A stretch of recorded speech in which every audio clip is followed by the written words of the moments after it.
पाठ 8 अनूठा उपहार। कहानी। धनीराम सेठ अपने नगर के गिने चुने साहूकारों में एक थे। शहर में उनका अच्छा खासा व्यापार चल रहा था। किसी चीज की कमी नहीं थी। फिर भी रुपए पैसे का हद से ज्यादा लालच हमेशा बना रहता था। उनका बस चलता तो वे सारे देश का रुपया इकट्ठा करके बोरियों में बंद कर रख लेते। किसी को उसकी भनक तक न लगने देते। उनके इसी लालची स्वभाव का फायदा उनके मुंशी हीरा लाल ने उठाया। एक दिन अवसर पाकर बोले, सेठ जी, सुना है गांव में आपका एक लंबा चौड़ा बाग है। उस बाग का ना कोई रखवाला है और ना ही उससे आपको कोई आमदनी हो रही है। लोग कहते हैं कि आजकल वह बाग आवारा जानवरों और चोर उचक्कों का अड्डा बना हुआ है। क्यों ना आप उसे बेच दें और अच्छे पैसे कमाएं। हाँ हाँ, अवश्य बेच दूंगा, पर अच्छे दाम मिले तो। धनीराम ने कहा। सेठ जी, गांव का लकड़हारा बाग के सारे पेड़ों को खरीदने के लिए उत्सुक है और वहीं एक धनी किसान उस जमीन को खरीदने के लिए तैयार है। दोनों के अच्छे दाम मिल जाएंगे। कहें तो बात करूं? हाँ हाँ, बिल्कुल कर लो। अच्छे दाम मिलते हैं तो तुरंत बेच डालो। धनीराम ने जोर देकर कहा। मुंशी उनकी स्वीकृति पाकर बड़ा खुश हुआ। उसने तुरंत गांव जाकर लकड़हारे से बाग के सभी पेड़ों का और किसान से उस जमीन का सौदा कर लिया। खुद तो इस सौदे में कमाया ही, साथ ही सेठ धनीराम की जेबें भी नोटों से भर दी। लेन देन का काम पूरा होने के तुरंत बाद लकड़हारा अपने दल बल के साथ पेड़ों की कटाई करने के लिए बाग जा पहुंचा। किंतु वहां पहुंचकर उसे निराशा ही हाथ लगी। पेड़ काटना तो दूर, वह किसी पेड़ की टहनी तक को छूने का साहस न कर सका। पूरे बाग पर बंदरों, तरह तरह के पक्षियों और मधुमक्खियों का साम्राज्य कायम था। जैसे ही लकड़हारे के आदमी पेड़ काटने के लिए बाग में घुसे, उनके कंधों पर कुल्हाड़ियां देखकर बंदर भड़क उठे। पक्षी चहचहाने लगे। उनका शोर सुनकर मधुमक्खियां भी अपने अपने छत्तों से बाहर आ गईं। फिर अपना ठिकाना बचाने के लिए सब एकजुट होकर उनके पीछे पड़ गए। बेचारों को अपनी कुल्हाड़ियां वहीं फेंककर भागना पड़ा। इस घटना से लकड़हारे को बंदरों तथा बाग में रहने वाले अन्य जीव जंतुओं पर बड़ा क्रोध आया। उसने मन ही मन उन्हें बाग से बाहर मार भगाने का संकल्प किया। उसने तुरंत कुछ शिकारियों से भेंट की और उन्हें अपनी समस्या से अवगत कराया। शिकारी मनचाही राशि पाकर लकड़हारे की सहायता करने के लिए तैयार हो गए। अगले दिन सुबह सुबह बंदरों को पकड़ पकड़ कर पिंजरों में बंद करने की मुहिम शुरू हो गई। बंदर एक पेड़ से अन्य पेड़ों पर उछलने कूदने लगे। उनका शोर दूर दूर गूंजने लगा। मधुमक्खियां और पक्षी भी अपने अपने घरों के बाहर निकल आए। मधुमक्खियों ने बंदरों को मानव के इस अत्याचार से बचाने की कोशिश करनी चाहिए, किंतु सफल न हो सकी, क्योंकि शिकारियों ने जगह जगह धुआं करके उन्हें कमजोर बनाने का पूरा प्रबंध कर रखा था। रही बात पक्षियों की, तो वे मानव का बिगाड़ ही कह सकते थे। ची ची का शोर कर सकते थे और वही कर रहे थे। बंदूकों से गोलियां छूट रही थीं।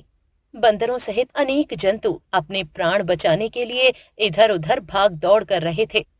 निरीह जानवरों पर अत्याचार की हद हो गई थी। आदमी अपने स्वार्थ के लिए पशु पक्षी पर ऐसे टूटे कि मानो उन्हें समझाना चाहता हो कि यह सारी धरती उनकी है। इस धरती पर उगने वाले सभी पेड़ पौधे उनके हैं। वे जब चाहें उन्हें काट डालें और उनके सहारे जीवित रहने वाले पशु पक्षियों को बेआश्रय कर दें। कोई उनका कुछ नहीं बिगाड़ सकता, ईश्वर भी नहीं। अभी बाग के पशु पक्षियों और शिकारियों के बीच युद्ध चल ही रहा था कि उसी समय गांव की वृद्धा धन्नो ताई उधर आ गईं। उससे बंदरों पर हो रहा यह अत्याचार सहन न हुआ। वह लाठी उठाकर शिकारियों को मारने के लिए दौड़ी। उसकी सहायता के लिए आसपास के खेतों से कुछ किसान भी वहां आ पहुंचे।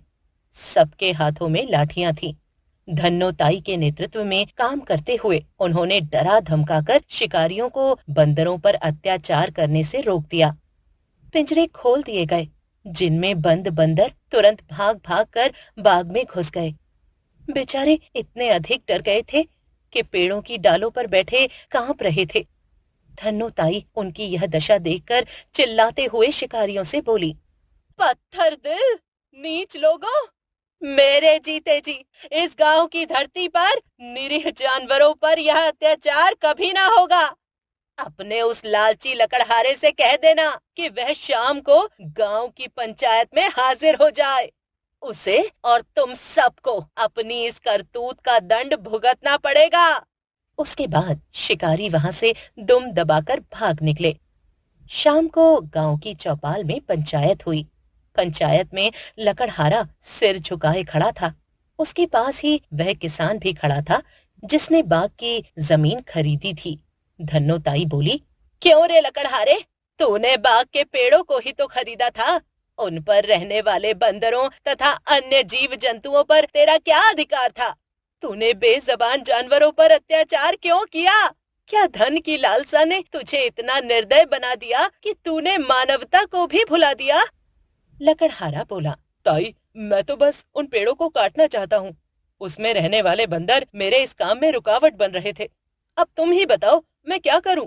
आखिर मैंने सेठ धनीराम को कर्ज पर उठाकर पूरे 5 लाख रुपए दिए हैं।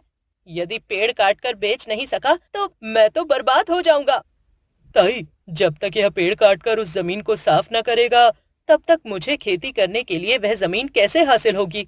मैंने भी सेठ धनीराम को उस जमीन की 5 लाख कीमत दी है। वह किसान पंचायत को अपनी सफाई देते हुए बोला। थोड़ी देर के लिए पंचायत में खामोशी छा गई।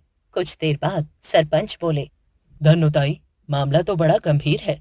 आखिर इन दोनों ने उस बाग और उसकी जमीन की कीमत चुकाई है, फिर भला इन्हें उन पर अधिकार करने से कैसे रोका जा सकता है? धन्नोताई ने गहरी सांस लेते हुए कहा, सरपंच जी, बात तो आपकी सही है, किंतु यदि बाग न रहा तो वे बेचारे पशु पक्षी अपने ठिकाने के लिए कहाँ जाएंगे?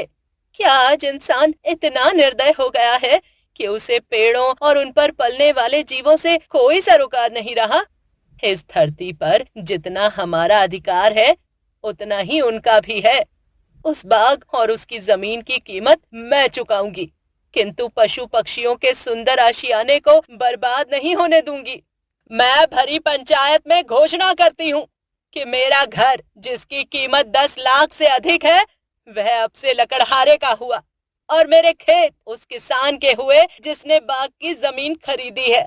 रही बात उस बाग की तो वह सदैव हमारे गांव की सुंदर हरी भरी सैरगाह और पशु पक्षियों का आश्रय बनकर रहेगा।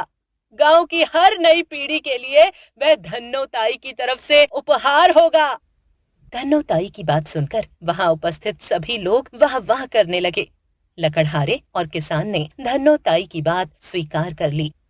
अगले ही दिन से धन्नोताई उस बाग में जाकर रहने लगी। उसने अपने लिए सुंदर सी कुटिया बनवा ली। बंदर उसका साथ पाकर धन्य हो गए। अब उनके स्वच्छंद जीवन पर किसी की रोक न रही। 3 साल पहले धन्नोताई चल बसी, किंतु उस बाग का अस्तित्व आज भी उसके प्रकृति प्रेम की कहानी दोहराता है। शब्द और उनके अर्थ। संकल्प, प्रतिज्ञा, प्रण, अवाव। मुंशी, लेन देन का हिसाब रखने वाला, क्लर्क। स्वीकृति, सहमति, परमिशन। साम्राज्य, शासन, रूल। प्राण, जीवन, लाइफ। बेआश्रय, जिनका आश्रय छिन जाए, who have no shelter। दंड, सजा, पनिशमेंट। स्वच्छंद, स्वतंत्र, फ्री। अस्तित्व, बना रहना, एग्जिस्टेंस। लालच, लोभ, ग्रीडीनेस। आमदनी, आय, कमाई, अर्निंग। निराशा, नाउम्मीदी, होपलेसनेस। अवगत, जान पहचान, नोन। निरीह, उदासीन, इनडिफरेंट। युद्ध, लड़ाई, वॉर। हाजिर, उपस्थित, प्रेजेंट। बेजबान, जो बोल न सके। पाठ